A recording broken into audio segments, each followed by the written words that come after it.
Halloween Kills is the latest slasher installment in the newest continuation of the Halloween franchise, following up 2018's revival. It's directed once again by David Gordon Green, who's in charge of this entire trilogy, and he's also given us works like Pineapple Express, The Sitter, Your Highness, and Joe. Here we've got a lot of familiar and new faces, including the star of the franchise, Jamie Lee Curtis, as well as Judy Greer, Anthony Matchak, Will Patton, Anthony Hall, and featuring James Jude Courtney as the horror icon Michael Myers. Halloween Kills picks up right where the previous film left the story at, with Laurie, her daughter Karen, and granddaughter Allison all fleeing the scene of Laurie's house, where the trio managed to lock Michael in a basement and set the house on fire. They're horrified, however, as a group of firefighters passes them by to, well, do their job. As they take Laurie to the hospital, other events are taking place in the town of Haddonfield as Tommy Doyle and previous victims of Myers' attacks are celebrating the 40th anniversary of his arrest. Little do they know Michael is very much alive, and he once again escapes and begins raining terror and fear in this tight-knit community town. Y'all,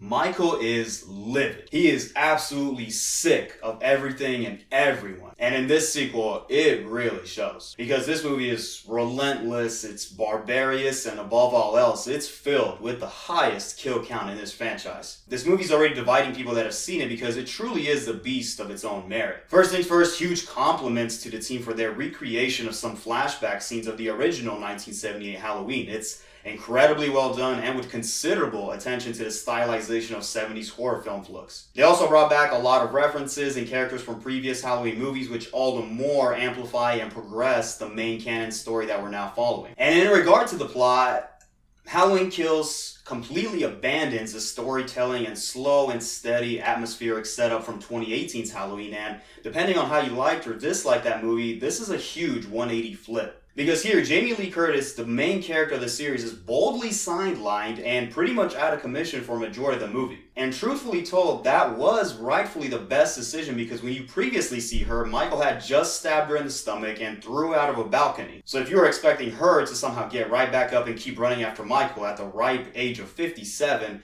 you're going to be a little disappointed. You know who the main character in this movie is? I'll let you know right now. It's not Karen, Laurie's daughter. It's not her granddaughter. It's not Tommy, the survivalist who manages to impel a huge mob to go after a serial killer. No, this movie is about Michael Myers, his two hands, and his knife. This is a briskly paced, no remorse, zero holding back slasher flick. It's unrelenting and cold-blooded. I personally haven't seen all of the Halloween movies, but I can say that by a far margin, this is a great magnification of Michael Myers and his portrayal of being a purely malevolent being. His kills here are brutal, they're gory as hell, and he just doesn't stop. If you are outside while he is outside, you are going to die. It is inevitable here. And I really wanted to highlight this new over-aggressiveness of Michael's character, because in a lot of slasher genre movies, it's commonplace to introduce characters really quickly, give them a couple lines or a scene or two, and then the killer comes in and wipes them all out. It's obviously usual that you're not going to feel sympathetic for some minor characters' deaths. If anything, it's more of the thrill of the death that provides entertainment value, especially in the Final Destination series. But here, David Green deserves praise for his direction and how merciless he wanted to make Michael. Michael is now an enigma of evil. As an example of what I mean, Michael walks into a couple's home and beats and bashes the husband's head in,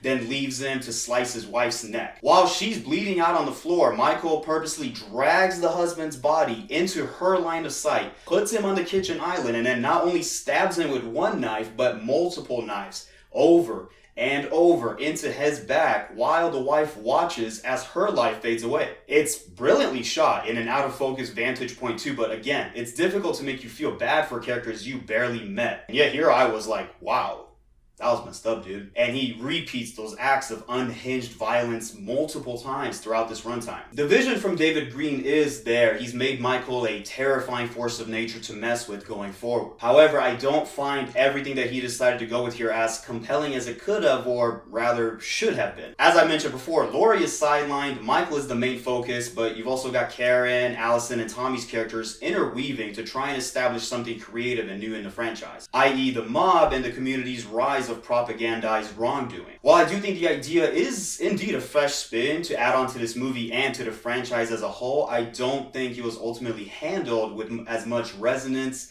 and the weight that it should have landed. On paper, I think it's a splendid outgrowth storyline, especially if you consider the entirety of Halloween Kills as a middle ground placeholder for the third film that's going to come out next year, Halloween Ends. It's essentially a long setup for the final entry. But I honestly thought that last 20 or so minutes felt so jumbled up and disorderly compared to the focused annihilation spree up until that moment where it had so much momentum. I like the mob's intention of grouping up to defeat Michael by the numbers, but I think the aspects of the community becoming a byproduct repercussion of Michael's terrorism wasn't handled well enough. It's not convincing or persuasive in its attempt to warp Michael's actions as everlasting on the townspeople. If anything, some of these townspeople are some of the stupidest characters in this franchise. You don't make stupid look smart. But I digress. I want to talk about one last major component, the ending. It was atrocious. The mob basically corners Michael, and just as they think they've won, Michael gets up once again and kills them all. But everything here, the music layering, the dialogue narration over the kills, the awkward angles, the hastened editing, it's really a scrambled and rushed ending. But what's interesting is this, the ending we saw was changed significantly prior to the movie's theatrical release. There's more context online, but I saw from one Reddit user's post how the movie was at a test screening, and they explained how they did change the ending quite a lot. They might keep this original cut for a later director's release, but apparently Michael's invincibility in the scene where he gets up after being overpowered and beaten is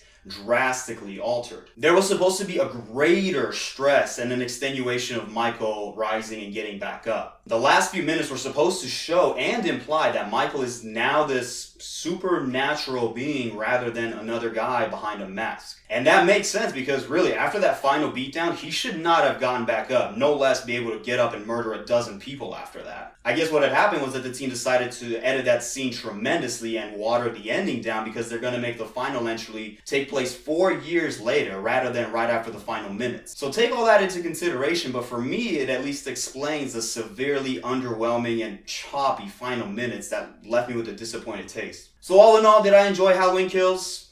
Yeah, it's concise, it's cold-blooded, it's what I wanted from a Halloween film. Michael just slicing and dicing people in inventive and creative ways. However, the subplots aren't enticing and fully realized, and it forces the movie into an awkward corner for its final act, which does lose all of the steam that it's accumulated until those last final moments. Still, I give Halloween Kills a 6.5, 7, and I recommend it if you're any sort of fan of the franchise. You might not dig this one. You might think it's another shoddy body count movie, but to me it's an enjoyable turn that makes me hope the third just ends with a blast. Until next time, guys,